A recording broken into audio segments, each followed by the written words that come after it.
Hello and welcome to Breaking the Cycle. My name is Alan Hyde, and tonight we're joined by a special guest, Kirk Stafford, licensed master's social worker Yes. and licensed chemical dependency counselor. Excellent. Yeah, Thanks for perfect. joining us, man.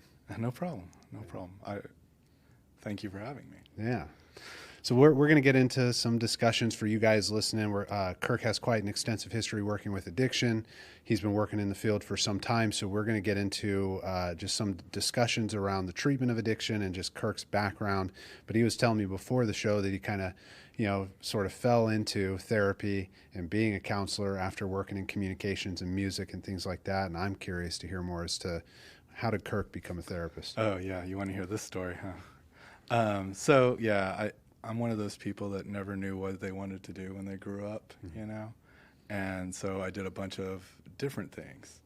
And I never thought I was going to go to college. Anyway, I kind of fell into that too. But that's a whole nother story.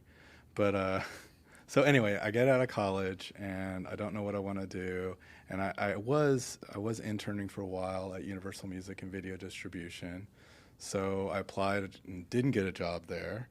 And then applied for another job and got it. I was just working the front desk, and I after a while, well, you work for Universal as long as you can, Sure. because eventually, you get fired or whatever. But what happened to me is Napster happened. So everybody was downloading music, and I saw people getting laid off, like other people in my office, and I was like, I saw the writing on the wall, and I'm like, I can't do this anymore. So I left. I became a real estate agent. I became a paralegal. I was a logistics coordinator for a while. I fell into working at Starbucks forever. I became a coffee master. And it was when I was a paralegal. I was working there, and my wife gave me the ultimatum. She's like, it's me or alcohol. And I made the right choice because I'm still married, but I got sober. And then after I got sober, I started working at a treatment center. And I liked it so much, I kept working at a treatment center. And I moved up, and I was like just a tech, which is the guy who kind of babysits all the Right. people suffering from addiction. And then I became a case manager, and then I couldn't move up any higher because I didn't have an advanced degree. So then I went back to school and got my master's in social work. And that's how I got into it. Yeah. The rest is kind of history. I have a passion for working with adolescents and people who suffer from addiction because I suffered from addiction and 13 years sober. And I have a passion for working with adolescents because, and this is the way my wife puts it, you want to be the person you wish you had when you were an adolescent. Because I was a troubled teen. I grew up on the border of Mexico, and it lended itself to drinking at a very young age. Sure. And I failed everything my freshman year of high school. I passed algebra. I failed PE, which is hard. You got to try it, that one. And I ended up going to alternative school, which is kind of common now, but at the time it was kind of a new program. Yeah. So I was lucky to get in there, and I had some counselors that really helped me. Yeah. Yeah. A man after my own heart. I have pretty similar background and didn't grow up wanting to be a therapist, these kind of things, but had some troubles in high school. Grew up in an area where meth was huge. Had a lot of friends falling into those addictions. I was on the side of an untreated alcoholic home, and you know how that ensues in adulthood, and this field finds us and helps us out in ways that are really encouraging, and I'm sure you've worked with people too at this point in your career where they've taken that similar path to healing and recovery and doing this work. Definitely.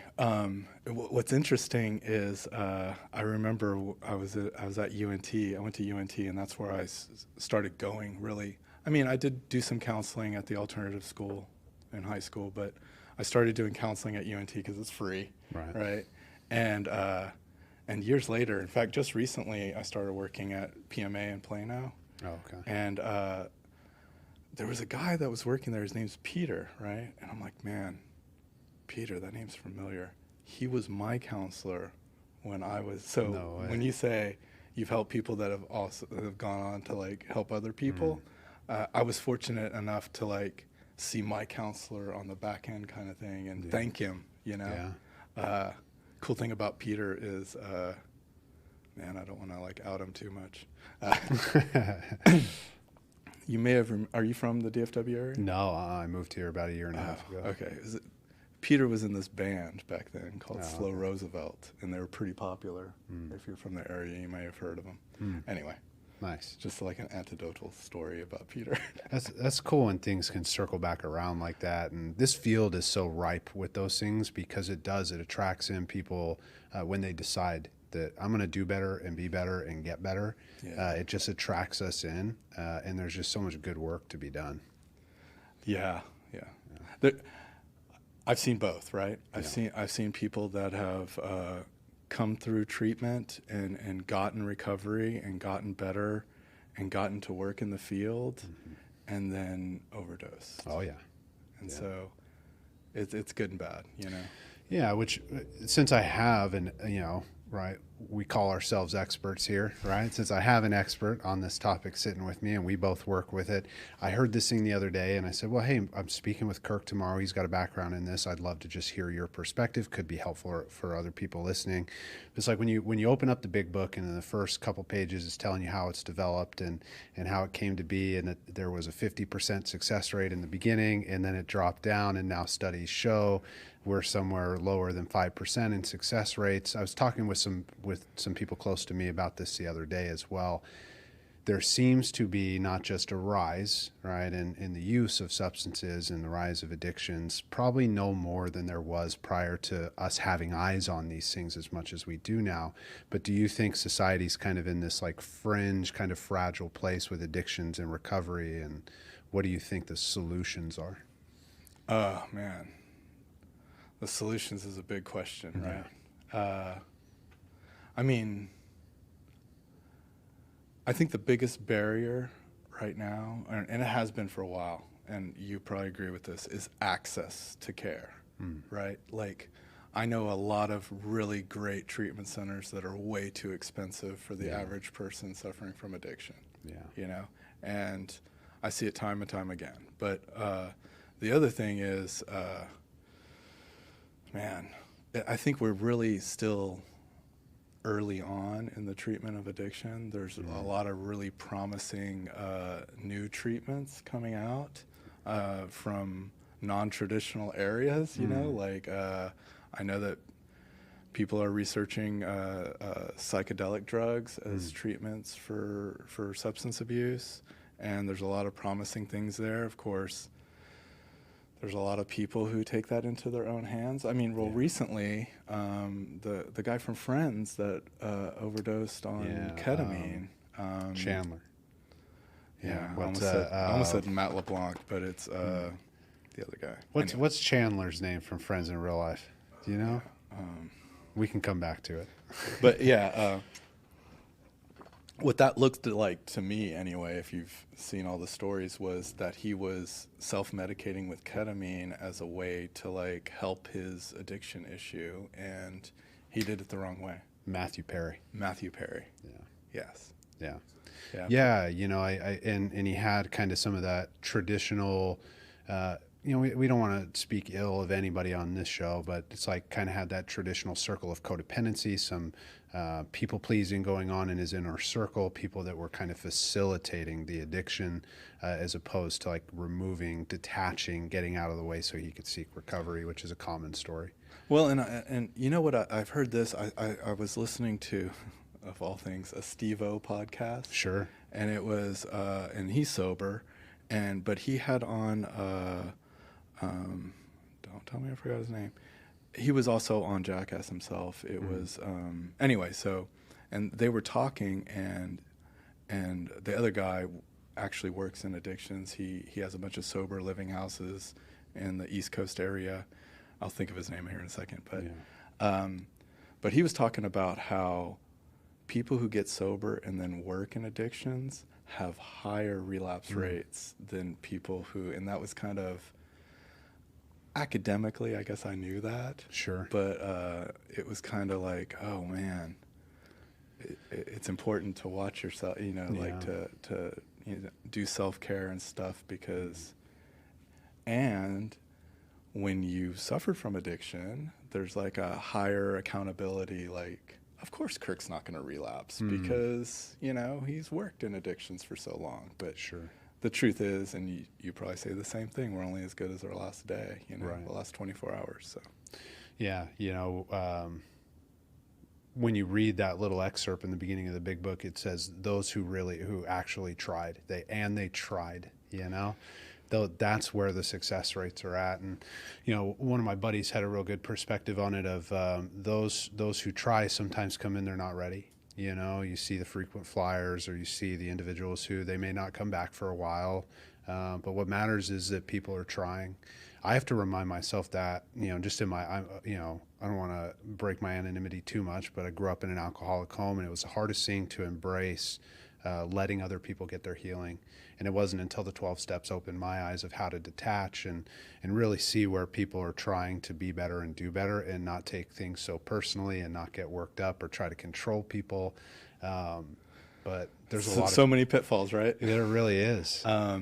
Yeah, and I often, I have a bunch of sayings that I use, and this is true with addictions, and it's also true with mental health, right? If you want to get better, it's hard. Mm-hmm. If you don't want to get better, it's impossible. Yeah.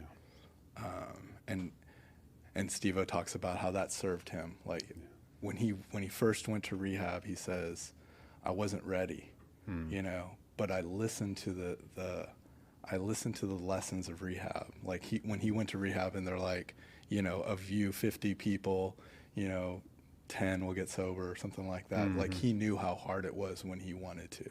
Yeah. It's there's a lot of hope out there, and then there's some stark realities. And that, I think that kind of the concepts of like 1 in 10, walk in the room and stay, is it's to do with what you were just highlighting, which is most are mandated there, being told to be there by a significant other, being told to be there by a family member. And those things are not bad in and of themselves, but the proof is in the pudding when, however that person got there, they chose for themselves when they were ready to be there. Yeah, and and I've talked to clients. I had a client come into the greenhouse when I worked there, and he was young. He was 19, methamphetamines, and he got it, and he was ready. But he was telling me a story that when he was younger, when he was in his teen years, his parents put him in one of these like long-term care places. Wow. And he was there he said he spent 10 months in a treatment center. And the day he got out, he said he used drugs. Sure. Because he wasn't ready. So I can't oversell the importance of wanting it, Yeah.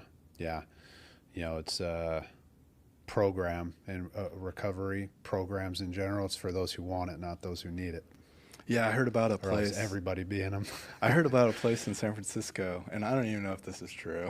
That's what podcasts are for. I don't know if this is true. I'll tell you it anyway.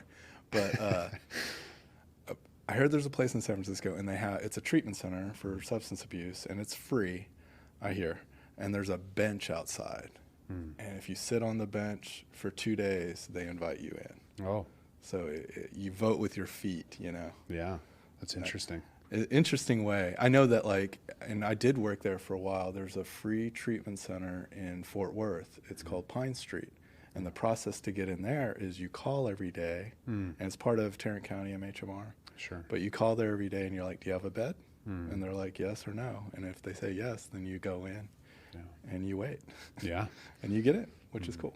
Yeah. The persistence is key, and that's why you had made a mention, and you and I, we've worked in treatment, so we wouldn't need to curtail into too much about our qualms with treatment and sometimes the way it's ran, but that's where I think AA has something really powerful in attraction versus promotion, and where treatment centers sometimes in these infancy stages of, the last 50 years of trying to treat it, really kind of back themselves into corners a lot. I was working in California for the bulk of my career before moving out here, and just treatment center after treatment center making poor decisions for money. remember when I first came in the field, there was a treatment center called Solid Landings, and I'll voice it because they're dissolved and gone, and they're not going to come and sue me, but they got raided by the FBI. I had a therapist friend working there at the time. They came in and seized and told her, get off of your computer, and as she's walking out, they're grabbing it and putting it in the bags. And it's just, they were defrauding clients and human trafficking and you name it. Yeah, there's a lot. There was a big article about, and you know, Florida is one of those big treatment centers, and there was a article about somebody who'd been given a lot of years for, you know, holding people against their will and all kinds of stuff. I mean, I work for treatment centers that have been sued for stuff, not that, but other things. Yeah. Nothing that was my fault. Yeah, I'd worked for one early in my career. I only share these things today because I'm sitting with someone who knows my pains. It's like I worked for this one called Footprints in South Orange County. And I don't even know what type of fraud the owner was involved in, but like one day we're practicing therapy and the next day the business is shutting down and this guy has like fled the country and he was still reaching out to us to like pay us under the table to get the notes done before it got shut down because he's trying to squeeze every last drop. Yeah. And it's unfortunate, you know, that addictions, mental health, it's a vulnerable population of people, you know, and we all know what it's like to struggle and not as many people willing to get in there, I think, and run some of these places to do it properly. You know, and that's the thing. That's one of the problems is, you know, the stigma around addictions. You know, addiction is like criminal law. You know, like nobody wants to do criminal law. Right. You know, like doctors really don't want to do addiction usually. You know, unless they have. Through my experience, what I found is if you work in addiction, you have some sort of personal connection with addiction. Yeah. There are very few people that are like, oh no, nobody in my family was addicted to substances. I've so rare that I don't think I've ever met them. You know? But it's everywhere, you know.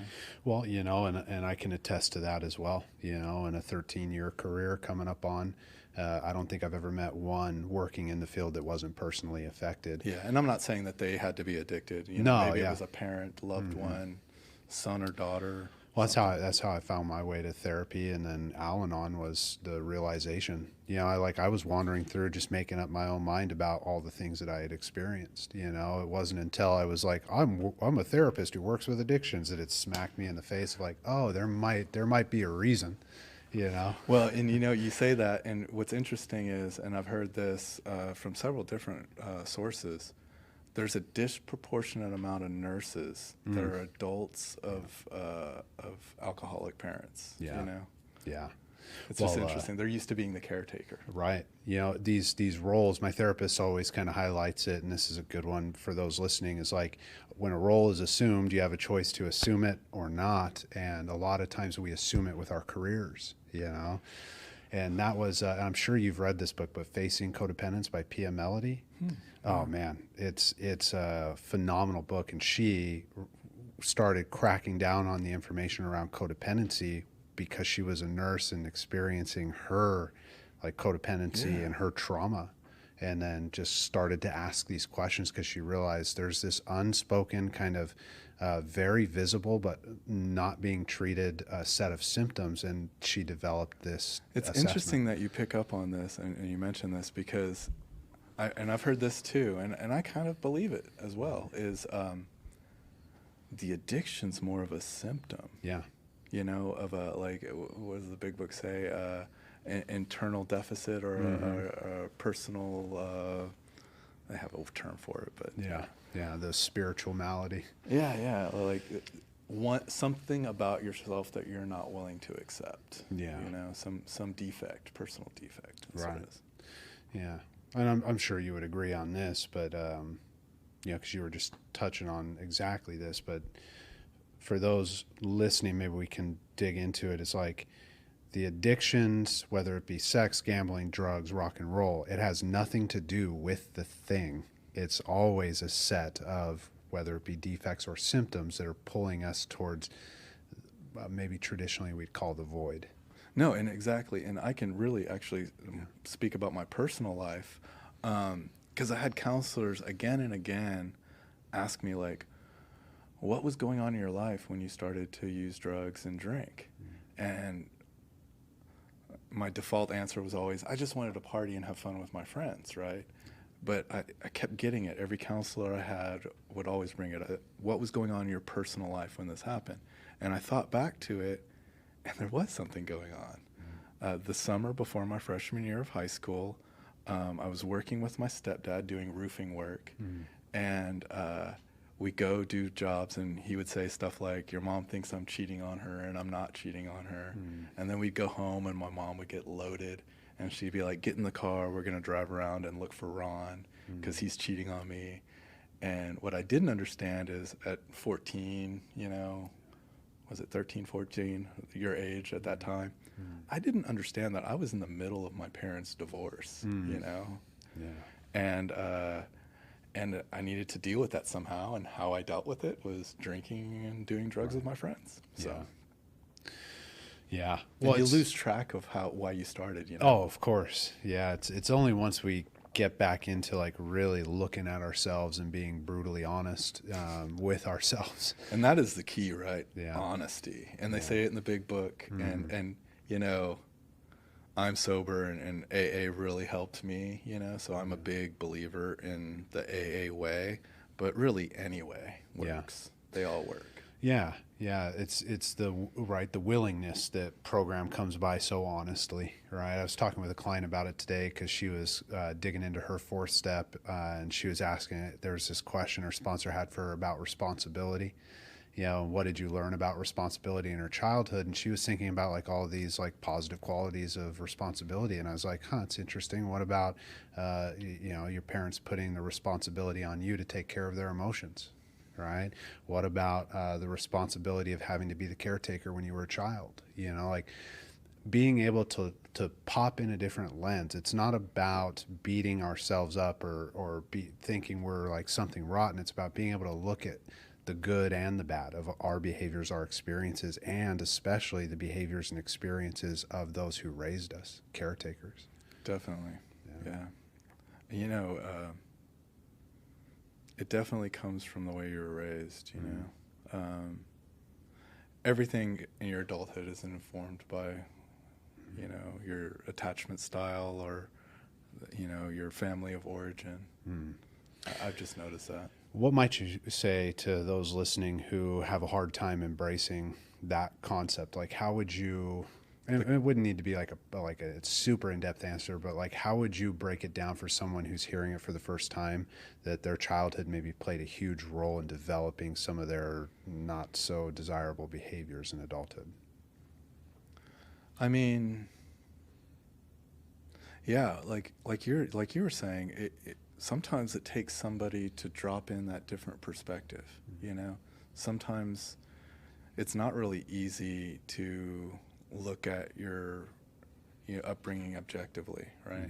And people, the other thing is you always put your caretakers on a pedestal, right? Like, I often say, one of my sayings is, growing up is realizing that your parents weren't perfect. And the thing is, it doesn't mean that your parents were abusive, right? It just means that they're humans. And a lot of times especially when I was growing up, I didn't give parents human qualities. I always thought that they were beyond reproach, and they're not. No, yeah.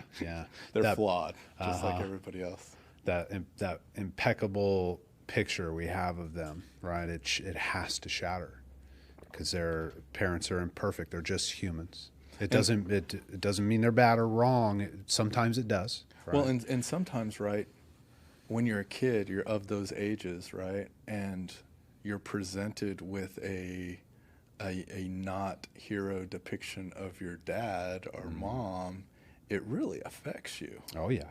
And it affects you more than you think. And have you heard of the ACE score? Oh yeah. Yeah. It's a hard one. Childhood experiences. And a lot of people don't know about that. So. Right.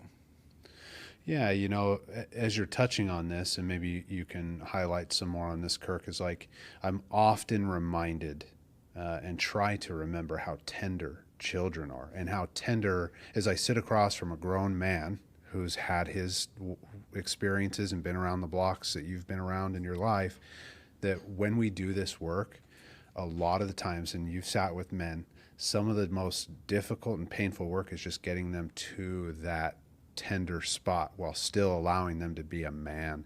And I'm curious if what you might say about some of these things and your experience and working. Yeah, no. So, and I deal, you know, and I've done trainings with like first responders and military guys. I did a whole I went to Vegas and did a whole like 2-day training on first responders and stuff. And the firefighters came and talked to us. Some heartbreaking stories there, right? But I have a whole like story I use as to illustrate vulnerability as courage. And what I tell people is, and usually grown men, you know, Navy SEALs, all kinds, right? And I'm like, because they have a problem with that. Vulnerability is not courage. Vulnerability is weakness in their eyes, right? And then I tell them the story, and I'm like, so I'm just going to paint a picture for you. You know, it's D-Day, you know, the troops have just invaded the beaches of Normandy or whatever, and all these, like, you know, U.S. military guys are behind a rock hiding, and there's a German with a 50-gal gun, and he's shooting at this rock. And as long as they're behind the rock, they're safe. So one of the U.S. soldiers is like, I'm going to go take that hill, okay? And so he comes out from behind the rock. At that moment, he is the most vulnerable and the most courageous. And that just illustrates to people that, like, vulnerability is courage because he can get shot. Yeah. Yeah. Well, what a beautiful way to flip it on its head, right? And use a military reference with military guys. Bingo. You know? Yeah. Well, it's just so helpful too, you know, just for anybody to start to wrap their mind around like what vulnerability and its qualities actually are. And we know since the beginning of time that in order to build the rigorous, tough, brutal things that we've built in life required a lot of vulnerability. We would not be sitting in a nice, furnished, air-conditioned room talking on the internet if people weren't willing to be vulnerable in some pretty brutal ways too, because it's not easy to make this stuff. Well, and this is a good point that you made, and I kind of want to like refocus it a little bit, because like people come up with these coping skills, right? These coping skills that get them through really tough times, right? Like usually your coping skills are what they call it, your secret weapons, right? But what happens is you develop these coping skills, and maybe it's building up walls, and then you get in your adulthood and you're like, oh, I can't form relationships. And the thing is, and then they talk to somebody like me, right? And I'm like, well, you got to take down these walls. And they're like, but these walls are really comfortable. And these walls have really served me. And then you're like, well, if you're right, they did serve you, but now they're hurting you. Yeah. And it's time to take these walls down. Yeah. And it's really hard to get people there because this crutch that they've developed is so useful, you know? Yeah. Yeah. Well, just even from our base realities of like comfort and predictability and keeping ourselves safe, when we find something that works as human beings, we stick to it, don't we? Yeah. Right. Yeah. I mean, it's great that they had it, right? But I don't want it to be the thing that's holding them back. Right. To being a more complete person, or more complete person is a bad phrase, you know, like getting everything they want out of life. Right. Yeah. You know, fulfillment. And it's interesting. I heard this one time, and I use it ever since I heard it. It's like, you deserve recovery. People, and when you tell people early in recovery, you deserve recovery, they're like, it's almost like recovery is like you're taking away my drug of choice, right? But it's actually a positive thing. There's a great documentary. It's called it's a Kevin McCauley documentary. He's the guy that Memo to Self. I've heard of this. What it's called. Yeah. He was a flight surgeon in the Navy, and he was like stealing Demerol. Yeah. And he got like kicked out of the military. But he says, the things I had to do to stay sober became the things I wanted to do to stay sober. Yeah. It's like a mind shift. Yeah. You know, and I've been fortunate enough to see people have that mind shift, and that is the most rewarding thing. Yeah, it's often the terms I use when I'm talking to someone who has to face recovery for the first time in any type of behavior, whether it be eating disorder or an addiction to a substance, even with Al-Anon type codependency. It's like in the beginning, you're not going to want to be there. You're going to feel like you have to do this. And I can't tell you when, I don't know when, but I hope for you that you will find what we've all found, which is I get to do this. Well, and the other thing is, and we've all seen them, right? Where you've been at a meeting, and there's the group of old timers, and in Memo to Self, he talks about this too, that they don't drink anymore, they don't do drugs or anything, but they smoke like nobody's business. Yeah. And they're like, they seem like they're waiting for the meeting to be over so they could go smoke, and they address that in the Memo to Self. He says, they replace the nicotine as their drug of choice. Yeah. It's kind of like I always envision, let's say somebody comes into treatment for the first time. If I join you in climbing up the tree, right, and start chopping off branches, as soon as we go over to the branches on the other side, the branches that we just chopped off are going to start growing back, right? So if we chop off, okay, you can't use drugs right now, no sleeping with women, right? You can't watch TV. You got to be out of the break room at this time, right? Then all of a sudden, right, it's like you've worked in treatment, you know. You were just touching on it, smoking like a chimney, trying to flirt with all the ladies, right? Trying to flirt with all the dudes. It's like the symptoms crop up if you don't get in. And what's weird is like people like us that work in addiction, you know, we think it's a personal stab, you know, and our heart breaks, you know, they're trying to sneak around and talk to the women or whatever, and it's really not them, it's the addiction just creeping up, and it's whack-a-mole, right? Yeah, it's just the symptom growing itself back in a new form until the desired form is available again. The root work, right, that you've been touching on in the threads of this whole discussion, but getting to the bottom of, well, where did these things come from in your childhood, and what are some of these deeper roots of shame and trauma and abandonment and neglect, you know? Absolutely. In fact, I think a lot of it stems from childhood. Yeah. I think, you know, and working with teenagers, I work with teenagers that self-harm, right? And I'll talk about heartbreaking. But a lot of times I see, you know, and this isn't really a study thing, or I don't have any like research on this, but a lot of kids who self-harm, a lot of times they graduate to addiction. Yeah. You know, because they find a substance that can check them out better than, you know, making a mark or something. Right. Yeah, it's you know, kind of similarly with like sex addictions, right? Self-harm is an often common cross addiction, is what we would call it. Yeah, it's interesting. Pain is pain, right? Yeah. It's hard. Yeah. It really breaks my heart, you know, when people feel like they have to hurt themselves, you know. Yeah. It's a tough one. Yeah, you know, it's our direct confrontation with worthiness, you know, and taking our place in the world. That's one of the things I always felt like when I did work with teens back in the day, and they would be self-harming. Is like you can just feel it, and your heart does break because you see that they don't see the value in themselves. It's clear as day. Oh yeah, and so talented and so smart, and still they don't see it. Yeah, it's rough. It's hard.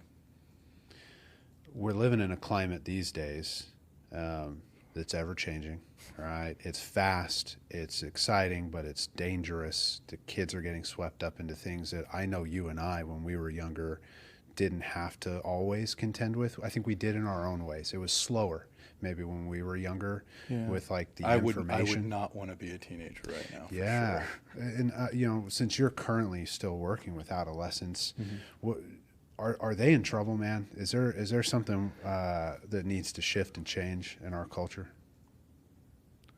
Man, I mean, I think everybody could do with just a little bit more kindness all the way around. Like parents,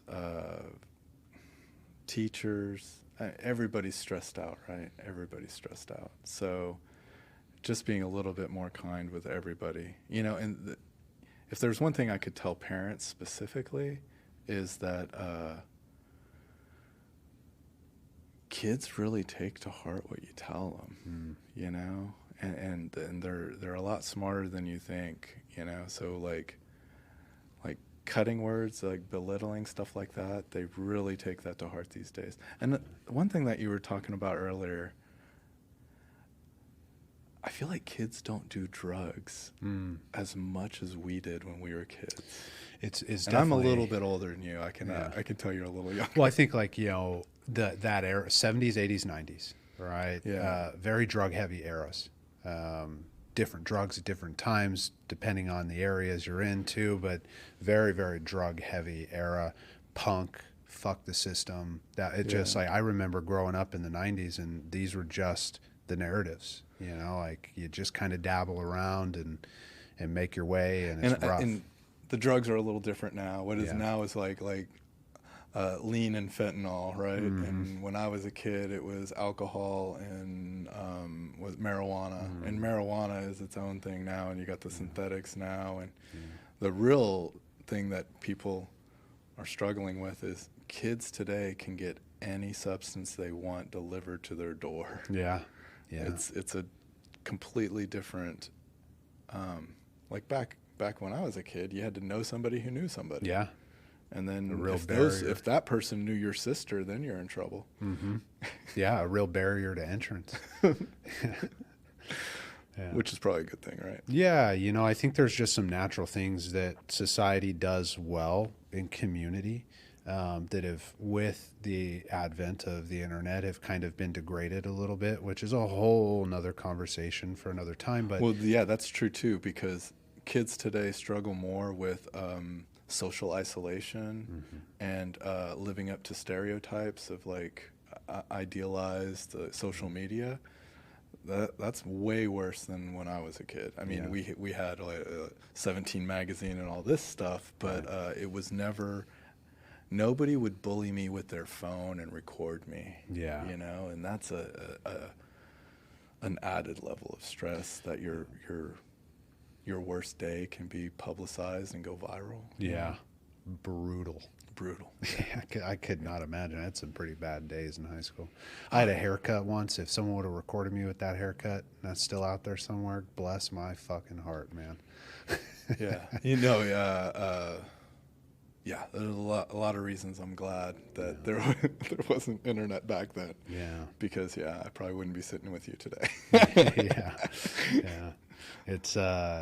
It's fascinating there's a real resilience to it too that I see in the young kids, to have to navigate some things that we didn't have to navigate until we were older as well. And it's not major things. We're not here to scare tactic kind of, you know, clickbait anybody, but it's scary enough to where it's like, man, I don't remember having to contend with these questions until I was like late in high school or, you know, college. And, like another thing that's changed is I was talking to somebody who still works in a treatment center, because I don't work there anymore, and they were saying that nowadays people who come in with heroin addiction, they're more serious because they know that relapse is really, you know, Russian roulette because of the fentanyl epidemic and stuff. It's interesting. The word has gotten out. Yeah. Well, and good, right? And it's interesting that you bring it up, because in my gut earlier, I was like, well, we're also facing changing times with, you know, just kind of synthetic opiates. Bingo, right? And certain border things are changing and shifting, and different conversations internationally around fentanyl directly.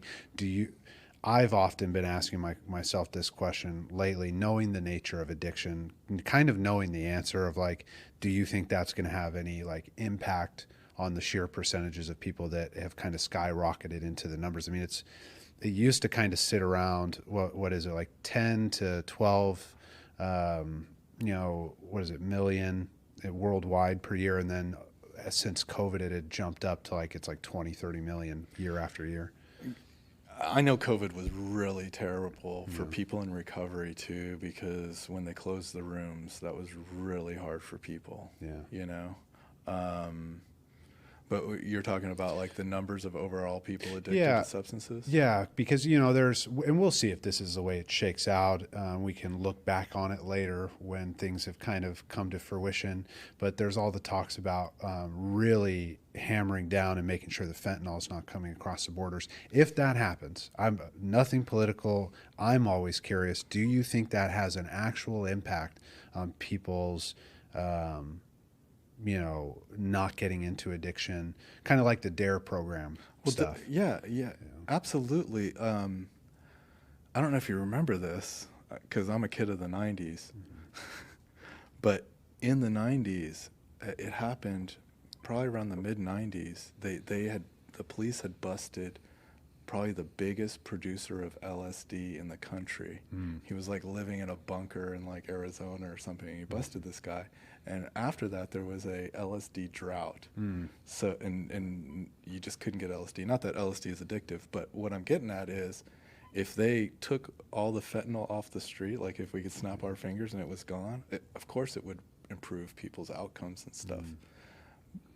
But I'm also saying, to that end, right, when people would sneak drugs into the facility, right, and the people who were taking it seriously would get all angry. They're like, why didn't you guys catch the person trying to sneak A, B, or C in? And my question that I was posed to him is, do you think they can get drugs into supermax prisons?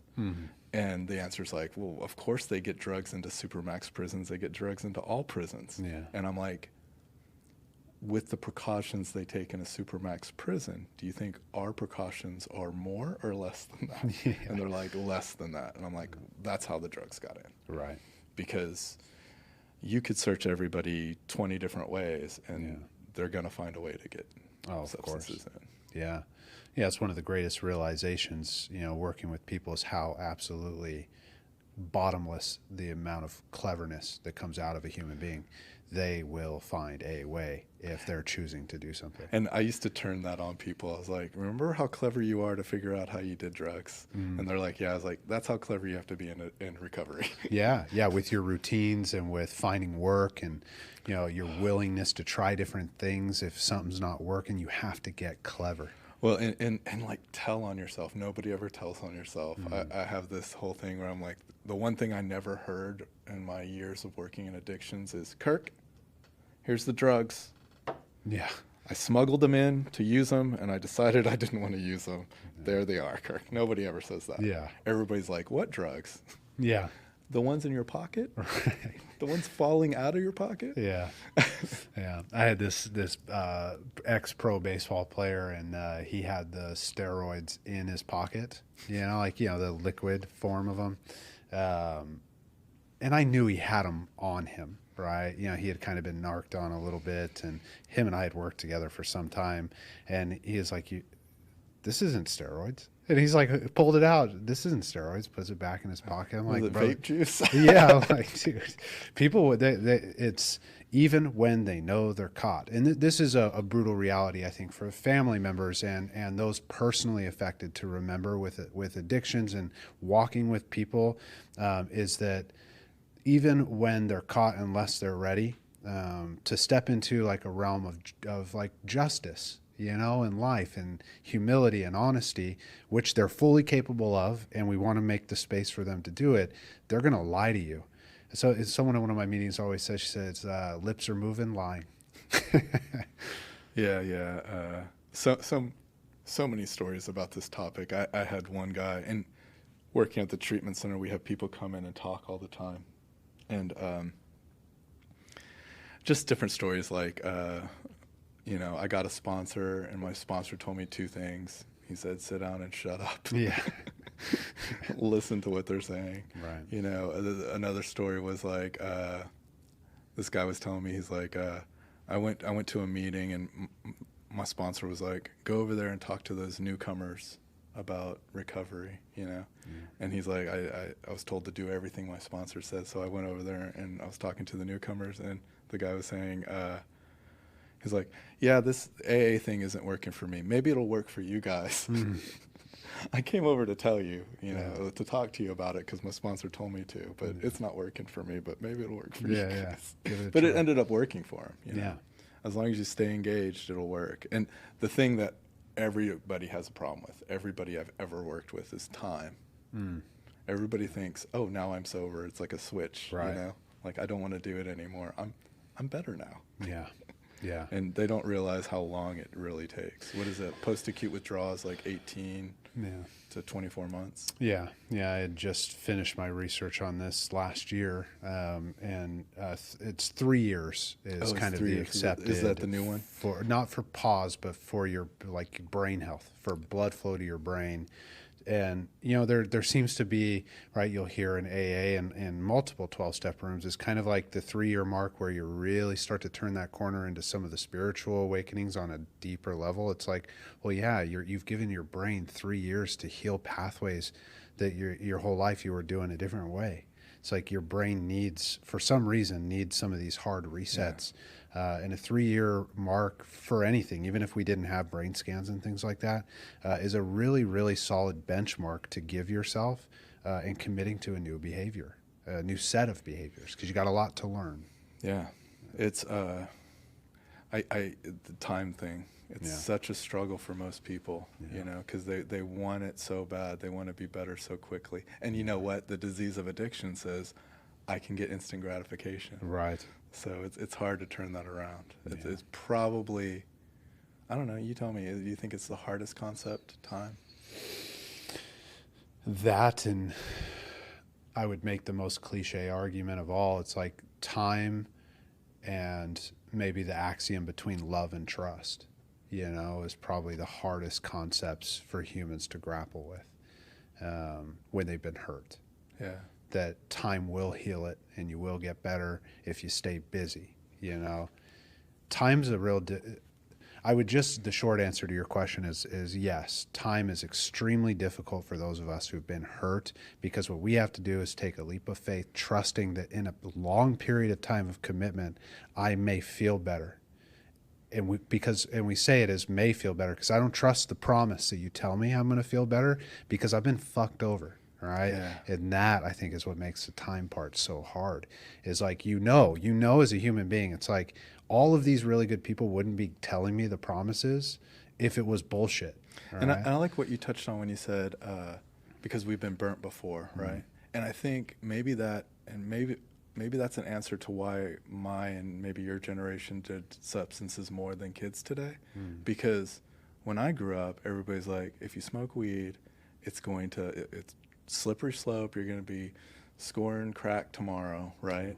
And when we realized that wasn't true, right, we didn't trust anything our parents told us about substances, which did us a disservice because they all drank alcohol, so we drank alcohol, and then it was like, ooh, alcohol is a pretty serious drug. Yeah, I think maybe the most insidious of them all. And people say this all the time, but I'll echo it. If alcohol came out today, it would be Schedule I narcotic. Oh, for sure. Yeah. Yeah. We're going to have another conversation with you on, because I mean, we could have a whole discussion on that. Close It to would the be a end? blast. We are. And it flies by, doesn't it? Yeah. I've got a question for you that I ask all the new guests on the show. If we were going to build a mental health amusement park and you got to build a ride there, what would it be called? What would it look like? And what would it do?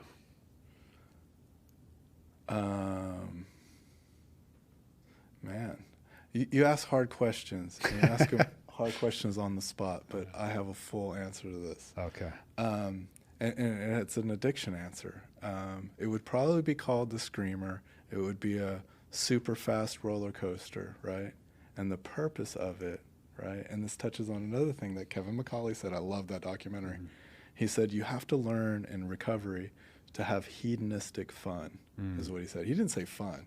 He said hedonistic fun. And if you remember from the documentary, he learns to ski, right? And I didn't even know this at the time, but around the time that I got sober, I started re-embracing. I used to skateboard as a kid, and I started skateboarding again. And skateboarding filled that role for me because it's so much fun. Yeah. So I would fill a fun ride to show people that, like, recovery can be fun. Awesome. Any last words you would share with our captive audience here? I got to say hi to my wife, Ashley, and my daughter, Willow, because they're probably watching at home, hopefully. Yeah. Maybe not Willow, but. Yeah. Awesome. Well, Anyway, thanks again for coming thanks on, for Kirk. having me. Yeah. Ladies and gentlemen, we break the cycle here every Friday night at 7 p.m. Central Standard Time. Next week, we'll be back with Don Hooten. He does a lot of work with professional athletes and helping them to stop use steroids. It's an episode you won't want to miss. We will see you next week. Take care.